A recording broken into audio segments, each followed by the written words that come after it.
Olá, tudo bem? A paz, meu nome é Sérgio Barros, eu sou pastor evangélico e estamos aqui mais uma vez para compartilhar o nosso terceiro vídeo devocional. Hoje, dia 5 de julho de 2020, nós iremos falar de um assunto assim que acomete a todos nós. Nós vamos falar sobre a brevidade da vida. Esse é um assunto um pouco difícil às vezes de encarar, mas necessário. Nós temos que meditar sobre esse assunto. A palavra do Senhor diz lá em Hebreus, no capítulo 9, versículo 27, o seguinte: E assim, como aos homens está ordenado morrerem uma só vez, vindo depois disto o juízo.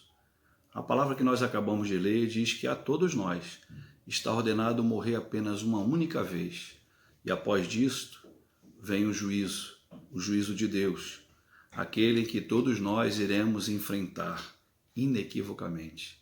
Todos, sem distinção, iremos passar por esse juízo.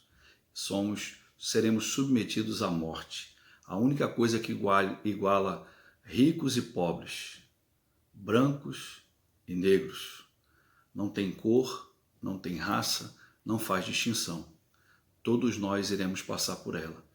Uns antes, mais breve, e outros bem depois.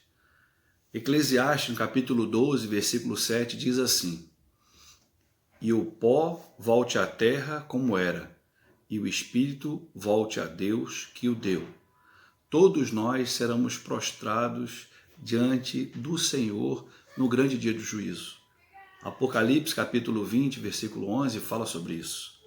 A morte ela é retratada nas Escrituras como o rei dos terrores. Onde a morte chega, ela traz em sua bagagem muita dor e muito sofrimento.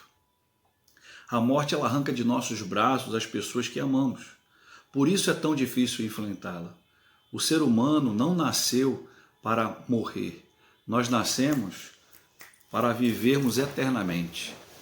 Por isso que nós sentimos tanta dor. Por isso que nós sofremos tanto quando perdemos um ente querido. Porém, a morte, ela foi golpeada mortalmente. A morte, ela morreu com a morte de Cristo, pois Cristo venceu a morte na cruz.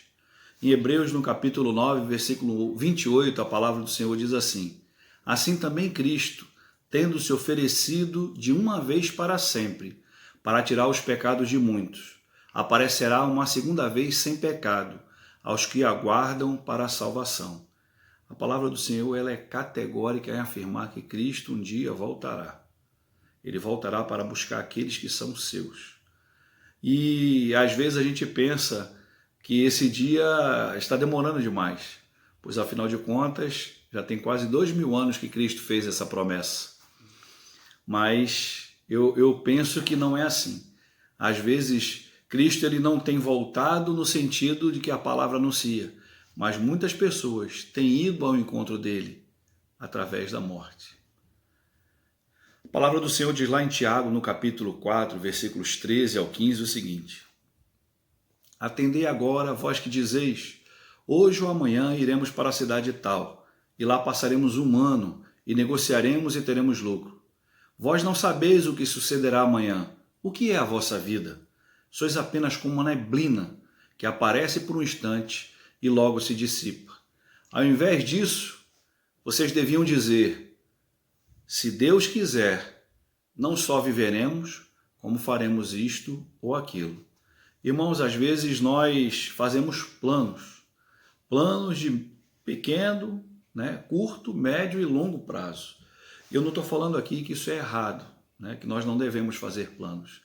Devemos sim fazer planos, mas nós devemos submeter os nossos planos à vontade do Senhor. Sempre falando, se Deus assim permitir, se Deus quiser, nós vamos fazer isso ou aquilo, porque é a Ele que pertence. Nós não sabemos o dia de amanhã. Salmos 90, versículos 9 e 10, a palavra do Senhor fala também sobre a brevidade da nossa vida e diz assim: Pois todos os nossos dias se passam na tua ira, acabam-se os nossos dias como um breve pensamento. Os dias da nossa vida sobem a 70 anos, ou havendo muito vigor, a 80. O que passar disso é enfado e canseira, porque tudo passa rapidamente e nós voamos. Às vezes eu fico pensando assim, parece que foi ontem que eu comecei a trabalhar. Tinha de 18 para 19 anos. Já se passaram quase 30 anos. E no ano que vem, se Deus assim permitir, eu já estarei me aposentando. Parece que foi ontem. As coisas passam rapidamente e nós voamos. Eu já tenho 47 anos, quase meio século de vida. E ainda sinto o frescor da minha juventude na minha mente.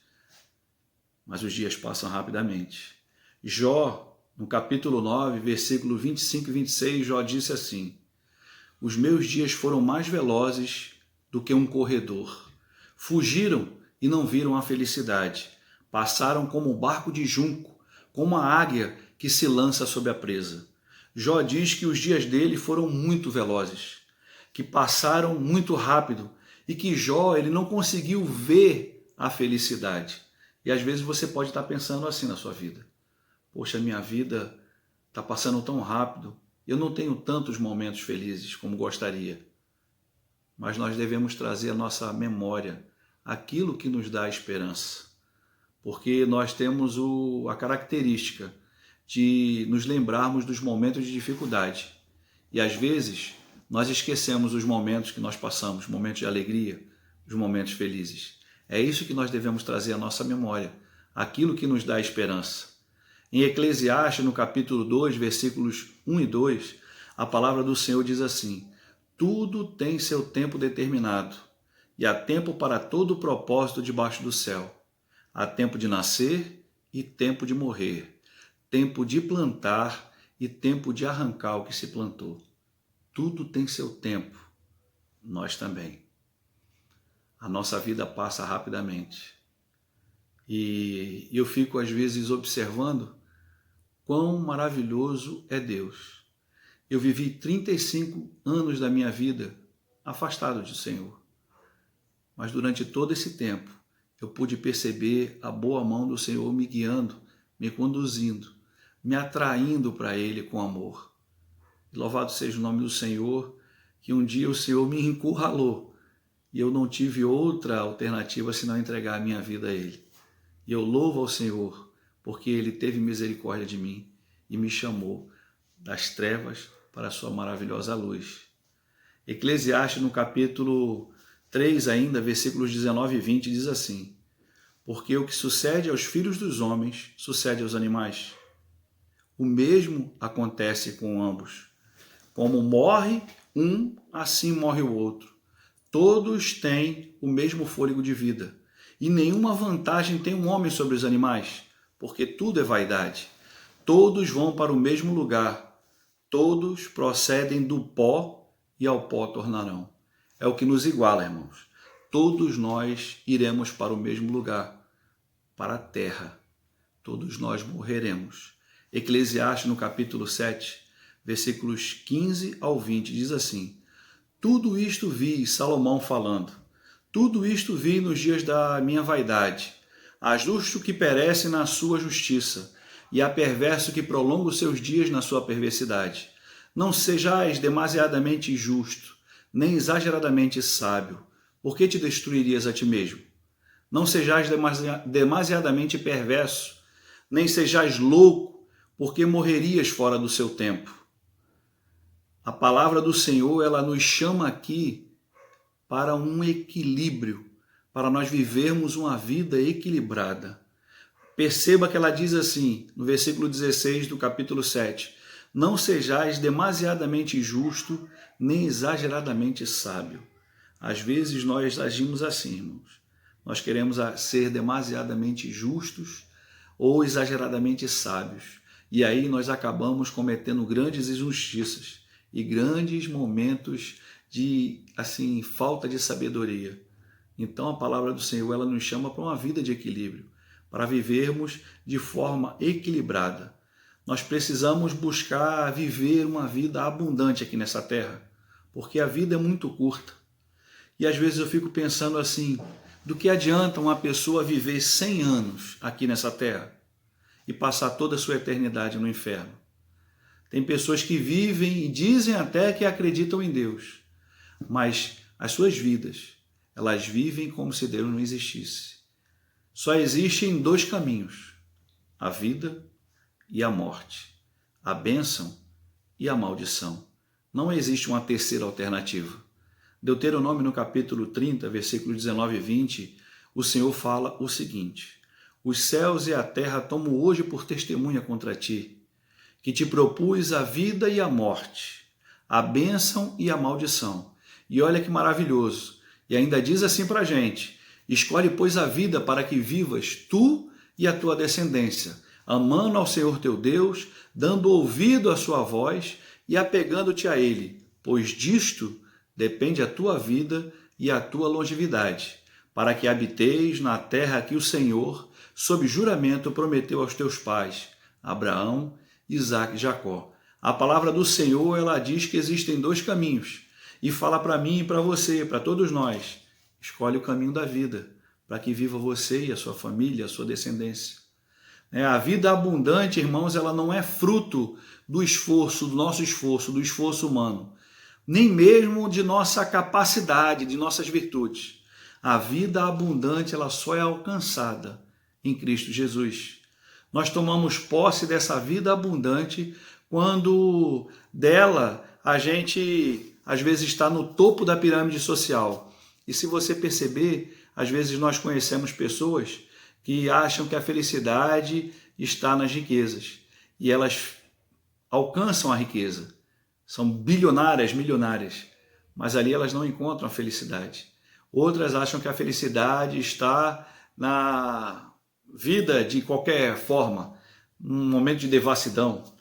Homens ficam com várias mulheres, mulheres com vários homens e bebem, curtem baladas a noite toda, mas quando chegam em suas casas, deitam a cabeça no travesseiro, sentem um vazio profundo. Outros tentam preencher a felicidade apenas com conhecimento.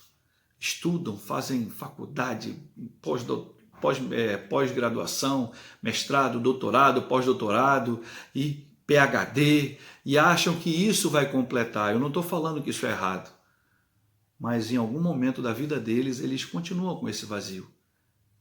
A nossa vida só tem sentido quando a nossa vida é entregue nas mãos do Senhor. Quando nós entregamos a nossa vida, o nosso caminho, os rumos da nossa história nas mãos de Deus. A palavra do Senhor diz lá em João 7, versículo 38. Quem crê em mim, como diz a Escritura, rios de água viva fluirão do seu interior. Só aqueles que entregam a vida ao Senhor podem viver uma vida abundante em sua plenitude. Hebreus, no capítulo 2, versículo do 1 ao 3, a palavra do Senhor diz assim: por esta razão, importa que nos apeguemos com mais firmeza às verdades ouvidas, para que dela jamais nos desviemos. Porque se tornou firme a palavra falada por meio de anjos, e toda transgressão ou desobediência recebeu justo castigo. Como escaparemos nós se negligenciarmos tão grande salvação? Irmãos, o Senhor está falando ao seu coração. Através dessa transmissão, através da internet, Ele fala através da sua palavra. A palavra de Deus diz que a fé vem pelo ouvir e ouvir a palavra do Senhor. Mas não importa apenas nós ouvirmos a palavra de Deus e gostarmos. Poxa, foi muito legal, foi uma bênção.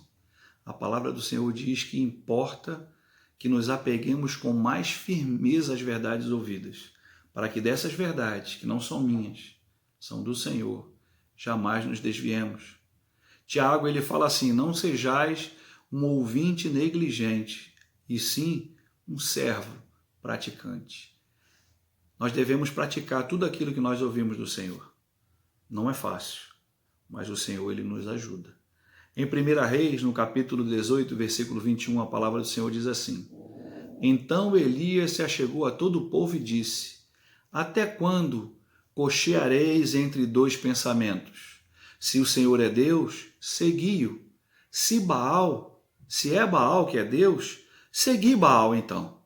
Porém, o povo nada lhe respondeu. O profeta Elias aqui, ele falou para o povo: de Israel, que estava dividido entre Deus e Baal, que era um falso Deus. E ele falou ali assim: olha só, até quando vocês vão ficar divididos entre esses dois? Se Jeová é Deus, então segue, faz o que ele manda. Se Baal é Deus, esse falso Deus, se vocês acham que ele é Deus, então segue ele. Não segue a Deus e segue a ele, mas vocês não fazem nada. Ficam no meio, em cima do muro. E aí Apocalipse, no capítulo 3, versículos 15 e 16, uma mensagem à igreja de Laodiceia, o Senhor, ele faz uma repreensão à igreja. Ele fala assim: conheço as tuas obras, que nem és quente nem frio. Quem dera fosses quente ou frio. Assim, porque és morno, nem quente nem frio, estou a ponto de vomitar-te da minha boca. Olha, isso aqui é uma repreensão muito dura para aquela igreja. Ele fala assim: eu queria que você tomasse uma posição, ou está do meu lado ou está contra mim, mas você fica em cima do muro. Ou seja, você não é quente nem é frio, nem quer me servir, nem está contra mim. E por causa dessa sua indecisão, eu estou a ponto de te vomitar da minha boca. Ainda em Apocalipse, no capítulo 3, do versículo 3, a igreja de Laodiceia, Jesus fala assim, lá no comecinho do capítulo 3. Lembra-te, pois, que tens recebido e ouvido, guarda e arrepende-te. Portanto, se não vigiares, virei como ladrão, e não conhecerás de modo algum a que horas virei contra ti. A palavra do Senhor diz que ele virá como um ladrão, e a gente, infelizmente, o ladrão não manda uma carta, não manda um WhatsApp falando: olha, por gentileza, nessa noite do dia 5, eu irei em sua residência efetuar um assalto. Esteja preparado, se quiser, deixe a chave na porta, para facilitar não ter que quebrar nenhuma vidraça. O ladrão, ele chega na casa da pessoa de surpresa, quando menos se espera. E o Senhor está falando: olha, eu virei como um ladrão, eu virei de repente, quando ninguém esperar, eu virei. E aí no Salmo 34, versículo 18, a palavra do Senhor diz assim: o Senhor está perto dos que têm o coração quebrantado e salva os de espírito abatido. Deus, ele está perto, com os braços abertos para ouvir a sua voz e para te receber. Basta apenas você inclinar o seu coração ao Senhor e confessar a Ele como Senhor e Salvador da sua vida. E para terminar, Hebreus no capítulo 3, versículo 7 a 8 diz assim: assim, pois, como diz o Espírito Santo, hoje, se ouvirdes a sua voz, não endureçais o vosso coração. Essa é a mensagem que eu queria deixar para você. A brevidade da vida. A nossa vida é extremamente curta e rápida.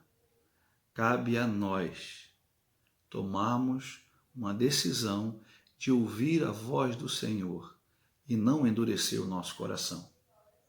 Eu gostaria de orar pela sua vida e pela sua família. Feche seus olhos. Senhor, nós te damos graça, Pai. Nós te glorificamos, ó Deus, por essa oportunidade de estarmos usando a internet para falar do teu amor. Que o Senhor derrame da tua graça e da tua misericórdia sobre as nossas vidas. Que o Senhor nos perdoe os pecados, nos purifique e nos limpe de nós mesmos. Tem misericórdia, ó Deus, e alcança o coração das pessoas que estão ouvindo essa transmissão. Que elas possam sentir o agir do teu Espírito Santo em suas vidas e que possam ter uma vida totalmente transformada. Que o Senhor possa escrever os nossos nomes no livro da vida do Cordeiro e que possamos ter, mesmo que uma vida breve aqui nessa terra, uma vida eterna na tua presença. Essa é a oração que nós fazemos. Em nome de Jesus, amém. Que Deus te abençoe. E aproveito e peço a você que se inscreva no meu canal, que clique em gostei, que dê o seu like e que compartilhe, para que o Senhor possa falar aos corações daqueles que nós amamos. Tá bom? Até a próxima, querendo Deus. Grande abraço.